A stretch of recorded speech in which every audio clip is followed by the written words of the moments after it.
Palliative care unit মানে এটা কি আসলে, তখন আমি আসলে গুগল সার্চ করে আমি একটু দেখলাম যে প্যালিয়েটিভ কেয়ার ইউনিটে কি ধরনের ট্রিটমেন্ট দেওয়া হয় বা কিছু। আমি professor Mahfuza Khatun, government teachers training college কুমিল্লাতে আছি। তো আমার হাজবেন্ড হচ্ছে এখানকার পেশেন্ট একজন। এখানকার জার্নিটা আসলে মোটামুটি আমার অনেক দিনের, প্রায় 5 বছর, মানে 5 বছর রান করছি। আমি প্রথম যখন ডেল্টায় আসি সেটা হচ্ছে 2021 মে মাসে, দ্যাট মিনস এপ্রিলের 26 তারিখে প্রথম ডায়াগনোসিস হলো যে আমার হাজবেন্ড একজন বোন মেটাস্টাসিসের পেশেন্ট। তো তখন হচ্ছে স্বাভাবিকভাবে এরকম হঠাৎ করে এরকম একটি দুর্যোগ, আমার ফ্যামিলি মানে বলতে গেলে তছনছ আর কি। কি করব, কোথায় যাব, কার কাছে ট্রিটমেন্ট নেব, এরকম একটি অবস্থা। বিভিন্ন জায়গায় ঘুরে আমি শ্যামলীতে একটা রিনাউন্ড হসপিটালে একজন বাংলাদেশের একজন প্রখ্যাত অনকোলজিস্টের কাছেও গিয়েছি। পরে আমার ছোট ভাই, ওর ফ্রেন্ড ছিল এখানকার ডেল্টার অনকোলজির যিনি হেড, প্রফেসর মঞ্জুর কাদের স্যারের পেশেন্ট ছিল। তো আমার ছোট ভাই আমাকে বলল যে আপা তুমি একটিবার স্যারের সাথে কথা বলে দেখো, যদি তোমার ভালো লাগে তাহলে তুমি স্যারের ট্রিটমেন্ট নিবে। দ্যাট মিনস হচ্ছে তখন আমি ডিসাইড করতে পারছিলাম না যে আমি কোথায় ট্রিটমেন্টটা নিব, কারণ আমি আসলে একেবারেই সাধারণ মধ্যবিত্ত আমরা। আর সে সময় কোভিডের দুর্যোগ ছিল। আমি ঢাকায় অনেকগুলো হসপিটালেই গিয়েছি, কিন্তু শেষমেশ আসলে ফাইনালি আমি এখানেই ট্রিটমেন্ট শুরু করেছিলাম। তো প্যালিয়েটিভ কেয়ার ইউনিট মানে পিসিইউ সম্পর্কে আমার সত্যি কোনো ধারণা ছিল না। আমি জানতামই না যে পিসিইউ কি বা এখানে কি ধরনের ট্রিটমেন্ট দেয়া। প্রথম যখন মঞ্জুর কাদের স্যার আমাদেরকে গত 2024-এর অক্টোবর নভেম্বরের দিকে স্যার বললেন যে এর আগে হচ্ছে আমার হাজবেন্ড 3 টাইমস হচ্ছে এইচডিইউ ঘুরে এসছে, আপনাদের এখানকার এইচডিইউ। অনেকবারই আমাকে এখানে কেবিনে ভর্তি হতে হয়েছে ট্রিটমেন্টের জন্য।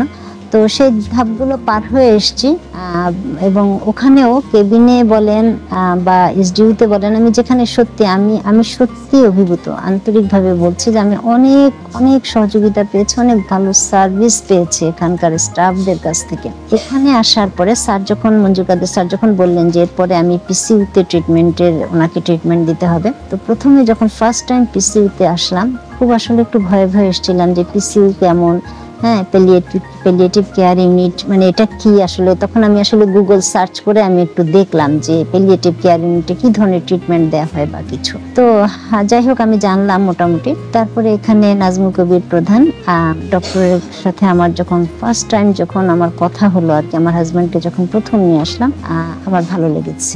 মানে আবারও বলবো, মঞ্জুর কাদের স্যারের সাথে কথা বলে আমি যেমন কমফোর্ট ফিল করেছিলাম, মনে হয়েছিল যে কোথায় যেন হৃদয়ের একটা আন্তরিকতার ছোঁয়া পেয়েছে, যে এরকম হ্যাঁ ডক্টর হিসেবে এরকম ডক্টর হৃদয়। তো ওনার সাথে কথা বলে আমার ওই ফিলিংসটা হয়েছে। তারপরে তো এখানে অ্যাডমিট হলো, এই 3 টাইমস পিসিইউতে আমি আসছি। এখন পিসিইউ আমার কাছে আত্মীয় মনে হয়। প্রত্যেক সিস্টার, ওয়ার্ড বয় থেকে শুরু করে যারা ক্লিনার, প্রত্যেকেরই সার্ভিস আমি স্যাটিসফাইড। এক কথায় যদি বলি, ওভারঅল ডেল্টার কথা বললে পরে আমি অনেককেই আমার রিলেটিভ বা পরিচিতর মধ্যে কেউ যদি জিজ্ঞেস করে, আমি মানে উচ্ছ্বসিত প্রশংসা করি, এই কারণেই করি যে আমি ভালো এখান থেকে পাচ্ছি। আর পুরো প্যালিয়েটিভ গ্রুপটাই তো আগেই বললাম যে ওনারা যথেষ্ট আন্তরিক। শুধু আমি না, আমি এখানে যে কজন পেশেন্ট আছে, আমি তো অন্তত মেইন ওয়ার্ডটাতে দেখি যে 7টা বেড আছে, 7 জন পেশেন্টকে দেখি। অনেক সময় আমি যেমন এখনই 7টা বেডই ফুলফিল, কোনো সিট খালি নেই, কিন্তু ওনারা যত্ন নিয়ে ধৈর্যের সাথে মানে আঙ্কেল করে দৌড়ে আসেন। এটা শুধু আমার হাজবেন্ড না, আমি বলছি তো যে সব পেশেন্টের ক্ষেত্রেই বলছি। সো এটা আমাকে অভিভূত করে। সো আসলে পুরো গ্রুপটাকে আমার পক্ষ থেকে ধন্যবাদ, এবং আমি দোয়া করি তাদের জন্য যে এই সার্ভিসটা যেন ওনারা অব্যাহত রাখেন। আর ডেল্টার কথা বলবো, পিসিইউর ক্ষেত্রে আমি একটু বলতে চাই যে এখানে সব ভালো, সেবার মান ভালো। আমি সবটাই ডেল্টায় আমি ভালো পেয়েছি, আলহামদুলিল্লাহ হ্যাপি। আমি হ্যাপি, আমার হাজবেন্ড। আল্লাহ কতদূর টেনে নিয়ে যাবে জানি না। আপনাদের পুরো পরিবারকে, ডেল্টার পুরো পরিবারকে আমার পক্ষ থেকে আন্তরিক ধন্যবাদ, এবং আমি দোয়া করছি যে আপনারা এই সার্ভিস যেন আমাদের সাধারণ মানুষকে দিয়ে যেতে পারেন। Thank you so much.